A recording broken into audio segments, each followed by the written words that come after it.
Welcome to Policy on Demand's Week in Review. I'm Rohit Kumar. It was another roller coaster of a week here in Washington, D.C., and here's what you need to know.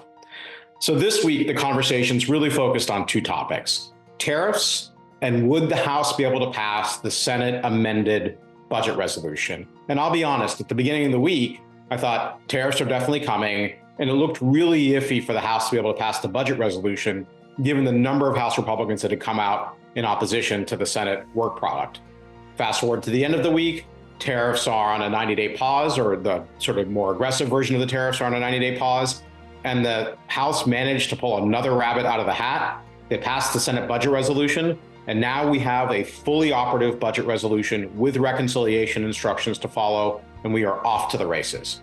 As a result, my conversation's really focused mostly on kind of what happens next. Let's assume that eventually the House passes the budget resolution, whether it was this week or at some point down the road. Where do we go from here?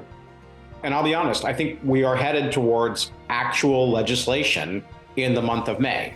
I would not be surprised if the first week of May, we didn't see the House actually produce, or House Ways and Means Committee produce legislative language, a chairman's mark, for what the tax title would look like. Of course, we are doing this one big, beautiful bill, so there'll be several other committees that are involved in the process. But on tax, I think we're going to get a first look in the next 3 or 4 weeks about what a tax title might look like.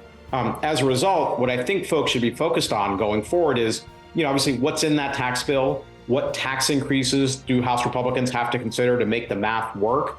The House is operating under a different set of parameters than the Senate, a tighter set of parameters that put more pressure on offsetting tax increases and put more pressure on trimming the size of the tax cuts. So this will be an interesting dynamic because the House and the Senate have not yet fully resolved the differences in their approaches. They have, in classic congressional form, merely punted on some of the tough questions.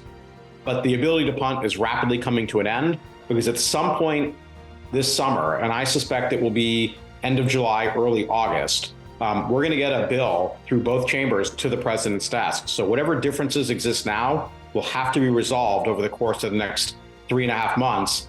Because I think before they take their August recess, they're going to get this bill to the president's desk.